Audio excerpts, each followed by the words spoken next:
There we go. Perfect. Okay.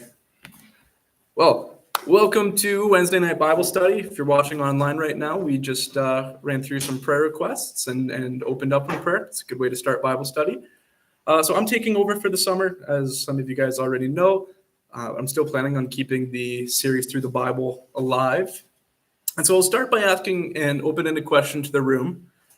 Have you ever prayed for something that you really wanted? Maybe it was even something noble, something, good, but God's response was not yet. And did he say the reason why, or did you find out later? Has anybody ever had that? Yeah. Would anybody like to share? You don't have to. But when you prayed for something and God's answer was not yet. Yeah. Yeah. Would you would you like to share?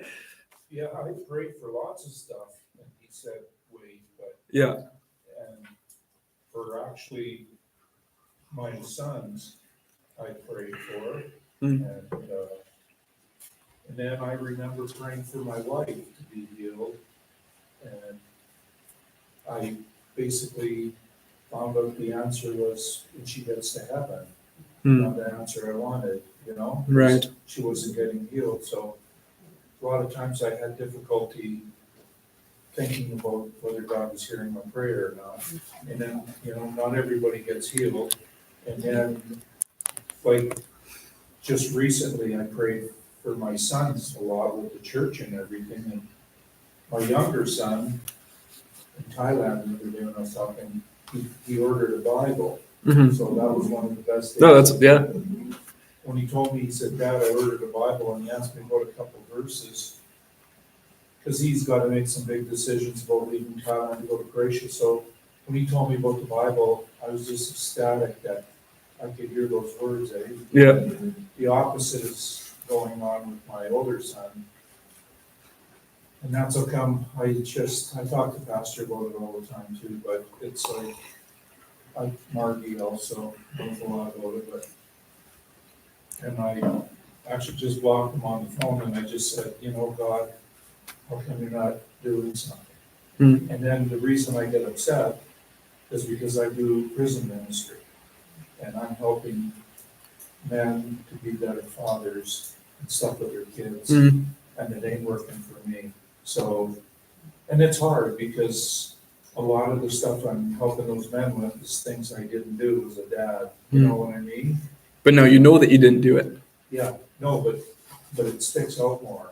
For sure. Yeah. And then, and then I pray to God to heal my relationship with my son because I'm trying to help them heal theirs. So, yeah, it's frustrating sometimes. Yeah. And I tell God that I'm frustrated.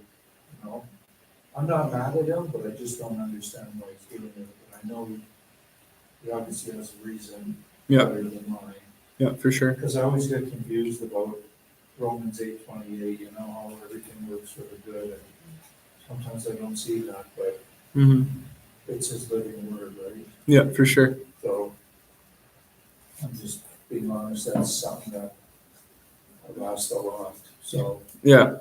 Well, and as we're going to see how it relates, if it's any encouragement to you, the reason I asked that question is because David prayed for something that he really wanted, and it didn't happen in his lifetime, but it did happen after he died. And so maybe you won't get to experience that here, but doesn't mean it won't happen. Doesn't mean you won't see that prayer answered in the next life. But yeah, anybody else? Do they want to share? That's okay. Okay, no worries. So we're picking up in 1 Chronicles 17, if you want to flip there.